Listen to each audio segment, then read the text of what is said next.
जय हिंद दोस्तों, स्वागत है आपका मैथ्स मैजिक क्लासेस। तो दोस्तों एक आर्टिकल जारी हुआ है आईबीपीएस की तरफ से। आप लोग जानते हैं आईबीपीएस का नोटिफिकेशन तो आप लोग देख ही चुके हैं। ये 31 तारीख को रिलीज कर दिया गया था और ये आर्टिकल, इसके बारे में ये आज आर्टिकल जारी किया गया। आखिर इस आर्टिकल में क्या है इसके बारे में जानेंगे और बात नेक्स्ट लास्ट समय बात करेंगे। ग्रुप डी का आपका हेयरिंग 1 सितंबर को था, आखिर इसका अपडेट क्या निकला इस विषय पे भी बात करेंगे। पहले ये आर्टिकल देख लेते हैं। ब्रेकिंग रिक्रूटमेंट, औसतन 10 लाख छात्र देते हैं परीक्षा।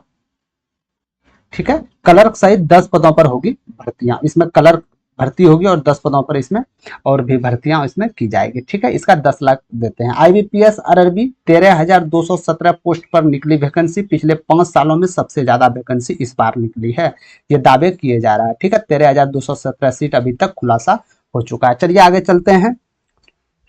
Institute of banking personal selection ने रीजनल रूरल बैंकों ने विभिन्न पदों के लिए कुल 13,217 वैकेंसी निकाली गई है। ये पिछले 5 वर्षों में निकाली गई सबसे ज्यादा भर्ती है। साफ साफ बोला जा रहा है कि जो 5 साल में निकला था सबसे ज्यादा भर्ती वैकेंसी इस बार निकाली गई है। रजिस्ट्रेशन प्रक्रिया शुरू हो चुकी है और उम्मीदवार 21 सितंबर तक आवेदन कर सकते हैं। परीक्षा 3 चरणों में होगी, यानी आपका लास्ट डेट आपका तो ये तो बात पता होनी चाहिए। आपका एक फॉर्म ऑनलाइन 1 सितंबर से जारी है और लास्ट आपका जो है 21 सितंबर तक है। ठीक है, ये बात को ध्यान में रखना है। और इसका एग्जाम जो होगा मेरे दोस्त वो 3 चरण में आपका होगा, यानी 3 फेजेज में आपका एग्जाम होगा। प्रीलिम्स परीक्षा जो आप पीटी भी बोल सकते हैं या आप प्री भी बोल सकते हैं, ये नवंबर और दिसंबर में आयोजित की जाएगी। ये टेंटेटिव है, या आप पूरा श्योरली मान के नहीं चलते हैं। ये एक लगभग में बताया गया है कि नवंबर से दिसंबर के बीच में हम आयोजित करवा लेंगे। ठीक है, जबकि मेन परीक्षा जिसको आप मेंस बोलते हैं वो दिसंबर से फरवरी के बीच होगी। हालांकि सटीक तारीखों अभी घोषित नहीं की गई है। पोस्ट का अलॉटमेंट फरवरी और मार्च में किया जाएगा, यानी 2026 में फरवरी मार्च में पोस्ट का अलॉटमेंट कब किया जाता है? जब आपने सब एग्जाम क्वालिफाई कर लिया तो आपको जॉब जब देना होता है उस समय अलॉटमेंट होता है। ठीक है, ये भर्ती ऑफिसर स्केल 1, स्केल 2 और स्केल 3 के पदों के लिए होगी। ठीक है, ये तो आप नोटिफिकेशन में देख चुके होंगे। अलग अलग पदों के लिए आयु सीमा भी अलग अलग रखी गई है। जिस जोन के लिए उम्मीदवार का आवेदन करेगा वहां के लिए अस्थायी भाषा अनिवार्य है। जैसे मान के चलिए आप कहीं और क्षेत्र से, यदि आप बिहार से फॉर्म कर रहे हैं तो आपको हिंदी भाषा है तो कोई बात नहीं है। यदि आप मान के चलिए तेलंगाना या आप कोई ऐसा स्टेट चले गए वहाँ हिंदी भाषा वो जो स्थानीय भाषा है वो जानना आपको बहुत जरूरी है दोस्त। क्योंकि यदि आप स्थानीय भाषा नहीं जानते हैं तो वहाँ का जो कस्टमर होगा, जो बैंक आपके लिए आएगा, तो आप उसको कैसे हैंडल कीजिएगा? बात समझ रहे हैं? तो आपको स्थानीय भाषा ज्ञात करना होगा। ठीक है, आगे की ओर चलते हैं। स्पेशलिस्ट यदि बनना है आपके लिए, उसके लिए तो यूजी और पीजी के साथ आपके पास एक्सपीरियंस होना चाहिए, कार्य अनुभव होना चाहिए। समझे? विभिन्न पदों के लिए अलग अलग पत्रिका है। समझे? चलते हैं पहले नंबर पे ऑफिस असिस्टेंट क्लर्क। क्लर्क के लिए क्या है? यूजी जरूरी है। क्लर्क बनना चाहते हैं तो यूजी जरूरी है। स्थानीय भाषा का ज्ञान और कंप्यूटर नॉलेज का भी ज्ञान जरूरी है। समझ गए? यदि ऑफिसर स्किल पीओ बनना चाहते हैं तो यूजी कृषि में या आईटी या मेजरमेंट या लॉ या इको में प्राथमिकता होनी चाहिए। ये यूजी इस डिपार्टमेंट के द्वारा 3-4 में यदि है आपका तो वो लोकल भाषा और आईटी में आपका ज्ञान होनी चाहिए। ठीक है, तीसरा नंबर बात कर लेते हैं ऑफिसर स्किल जेबीओ। ठीक है, जेबीओ की बात कर लेते हैं तो 50% अंकों के साथ यूजी, यूजी में आपका 50% अंक होना चाहिए। 2 साल का मैनेजर का अनुभव, यानी 2 साल जो मैनेजर के पोस्ट पे आपको एक्सपीरियंस रहना चाहिए। कहीं आप प्राइवेट या कहीं भी किए हैं तो 2 साल का अनुभव आपको खोजा जाएगा। ठीक है, चौथा नंबर बात कर लेते हैं स्पेशलिस्ट यूजी और PG IT, CA, law, marketing, कृषि को प्राथमिकता व 1 से 2 साल का कार्य अनुभव ये आपके साथ होना चाहिए यदि आप स्पेशलिस्ट चाहते हैं। तो सीनियर मैनेजर बनना चाहते हैं तो 50% फीसदी अंकों के साथ यूजी और बैंकिंग व फाइनेंस सेक्टर में 5 साल का अनुभव आपके साथ रहना चाहिए, तो आप सीनियर मैनेजर के पोस्ट पे एलिजिबल हैं। अन्यथा इसमें आप यदि नहीं है तो आप इसके लिए एलिजिबल आप नहीं होंगे, साफ साफ बोला गया। ठीक है, एग्जाम प्रक्रिया कैसी होगी? इसका एग्जाम प्रक्रिया के देख लेते हैं। ऑफिस कलर की एग्जाम प्रक्रिया प्रीलिम्स होगा, यानी आपका पहले एग्जाम होगा, फिर मेंस एग्जाम होगा, फिर लैंग्वेज प्रोफिशिएंसी टेस्ट होगा, फिर प्रोविजनल लिस्ट आपका जारी कर दिया जाएगा। समझ गए यहाँ से? यानी कि ऑफिस असिस्टेंट क्लर्क के लिए आप देख सकते हैं प्रीलिम्स होने वाला है, आपका मेंस परीक्षा होने वाला है, लैंग्वेज प्रोफिशिएंसी टेस्ट होने वाला है और प्रोविजनल लिस्ट होने वाला है। ठीक है, आगे चलते हैं। ऑफिसर स्किल पीओ को तो इसमें प्रीलिम्स एग्जाम तो होगा ही, मेंस एग्जाम तो होगा ही, इसमें साथ में इंटरव्यू होने वाला है और फाइनल सिलेक्शन देने वाला है, समझे। यानी पीओ बनना चाहते हैं, ऑफिसर स्केल 1 में पीओ बनना चाहते हैं तो आपको पीटी देना होगा पहला एग्जाम, फिर मेंस देना होगा, फिर आपको इंटरव्यू देना होगा और फाइनल सिलेक्शन आपका हो जाएगा, समझे। यदि इस सब में आप क्वालिफाई हो जाते हैं तो फाइनल सिलेक्शन दिया जाएगा। आगे की ओर देख लेते हैं, ऑफिसर स्केल 1 2, एक signal online exam, interview, final selection, ठीक है। एग्जाम एक single online exam, single online exam, ठीक है। मात्र एक ही एग्जाम आप इसमें होगा और इंटरव्यू ले लिया जाएगा और फाइनल सिलेक्शन आपको दे दिया जाएगा। अब बात कर लेते हैं पोस्ट की, आखिरकार ये जो पोस्ट जो दिया गया है, कितने किस किस पोस्ट पे कितना भर्तियां हैं, कितना रिक्त निकाली गई है, उस पे आज हम देख लेते हैं, ठीक है। यदि क्लर्क की बात करें तो क्लर्क में टोटल 7,972 सीट निकल के आई है, क्लर्क में 7,972 सीट है। पीओ में बात कर लेते हैं, 3,907 सीट निकल के आया है, पीओ में 3,907 सीट, समझ गए। यानी पीओ में टोटल सीट कितना है, 3,960। ऑफिसर स्केल जेबीओ में 854 था, तो यहाँ आप इसमें एग्जाम की प्रक्रिया भी देख सकते हैं और यहाँ आपका इसमें क्या क्वालिफिकेशन है यहाँ आप देख सकते हैं, ठीक है।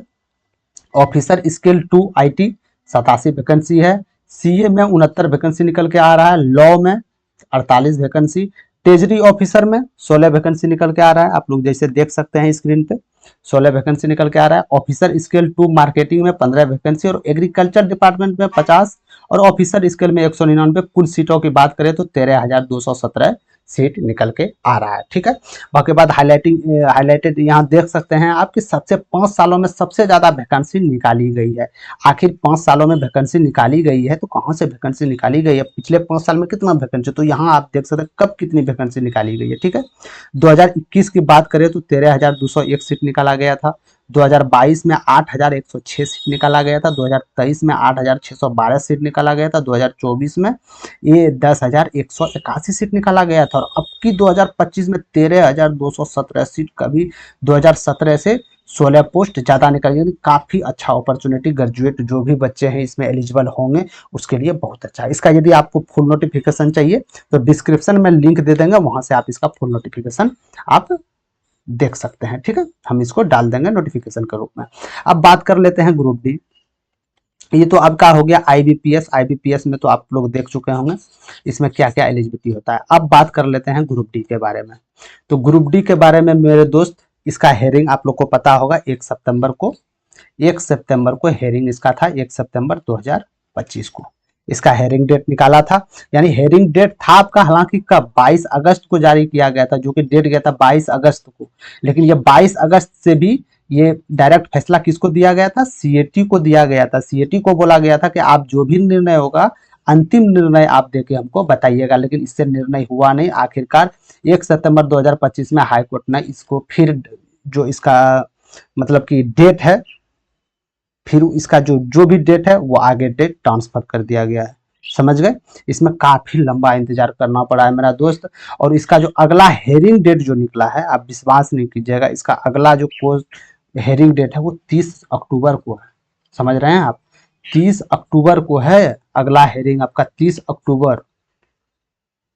समझ में आ रहा है आपको क्या हो जा रहा है यहाँ, यानी अगला हेयरिंग आपका 30 अक्टूबर को है मेरे दोस्त। यानी अभी ये क्या चल रहा है, अभी ये क्या चल रहा है, तो अभी ये क्या चल रहा है, तो आप बोलिएगा ये अभी क्या चल रहा है, सितंबर चल रहा है ना, ये अभी सितंबर चल रहा है ना, सितंबर चलेगा, फिर अक्टूबर 30 में, यानी कि एक माउंट इधर एक माउंट इधर, यानी 2 माउंट आपका, 2 महीना आपका चला गया, 2 महीना आपका गया, यानी अक्टूबर तो कहानी खत्म है।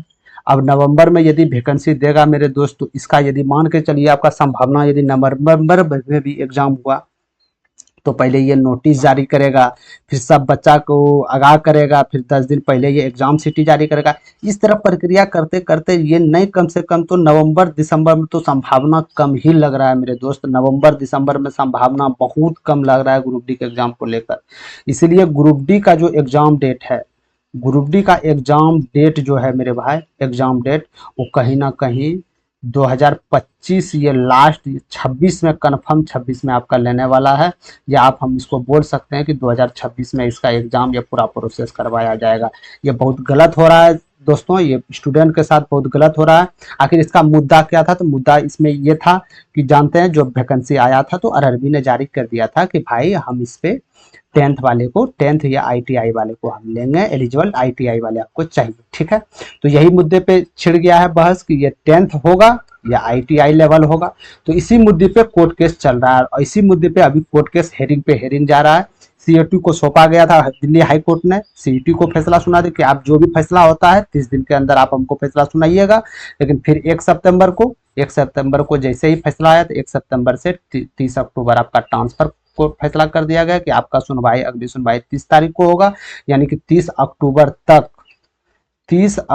तक मेरे दोस्त ये वैकेंसी पर स्टे लगा रहेगा, ये 100% श्योरली है। 30 अक्टूबर तक इसका कुछ ही चर्चा नहीं आ सकता है। 30 अक्टूबर तक आपका पेंडिंग चला गया।